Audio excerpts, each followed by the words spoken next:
Hey guys, what's up? This is going to be a quick video on just some planning center tips.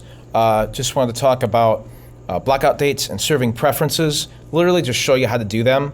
If you're not aware of what they are, it's a feature in Planning Center that basically allows you to either block out dates that you won't get scheduled for, or setting preferences. So if you want to serve once a month, twice a month, every other month, or every other week, some quick little slick features that Planning Center has that, as far as scheduling goes, is really a great time saver for your volunteer and for you as a scheduler. So the first thing we want to do is go and log in.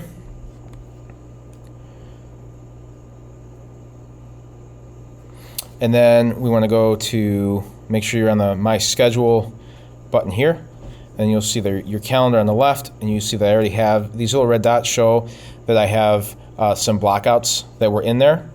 And if you want to add more, you can go to here and hit Add Blockouts. And you can see these are what I have. And then if you wanted to add a single day or multiple days in a row, or not even multiple days in a row, just multiple days, you can literally just click it and then hit Save 5 Blockouts. You could put the reason in there, but that is optional, as well as some other settings. You could manually enter your dates and if it repeats. So some pretty handy things to do with that.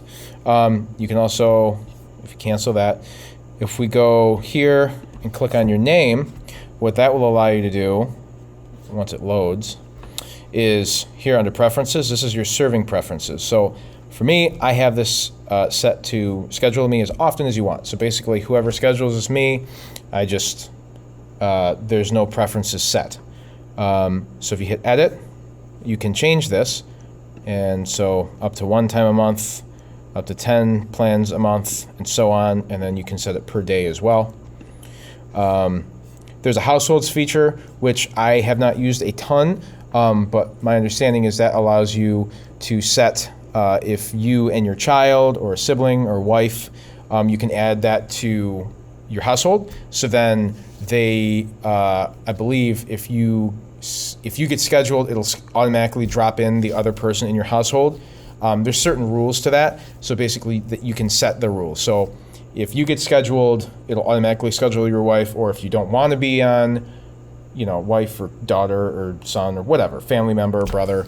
Basically, you can tell it, if you get scheduled, I want to be with this person, or if you get scheduled, I don't want to be with that person. There's just different rules that you can set. So it's handy if, for some people that are riding together or traveling to different campuses or things like that. So it's just a really handy feature to have. But your serving preferences, one thing to note is with your serving preferences and the blockout dates, you still can get requested. Your scheduler can override it, but it does come up and say, hey, this person only wants to serve X amount of times a month, or this person is blocked out. It'll show up in red, but you can still kind of force it and override it. So that's something to keep in mind as well. If there's like certain exceptions to those rules. So for instance, like I have a team member that does a lot of weddings aside from Sunday services, and that does not apply to this rule, the serving preferences. So I will override that when I schedule that person. But yeah, so this is a very handy tool to have.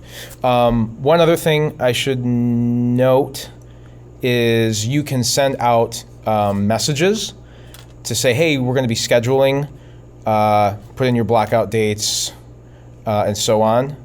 And so that's something really handy that you can get as the volunteer or as the scheduler that you can use to remind people, hey, we're going to be sending out scheduling, and make sure your blockout dates are set.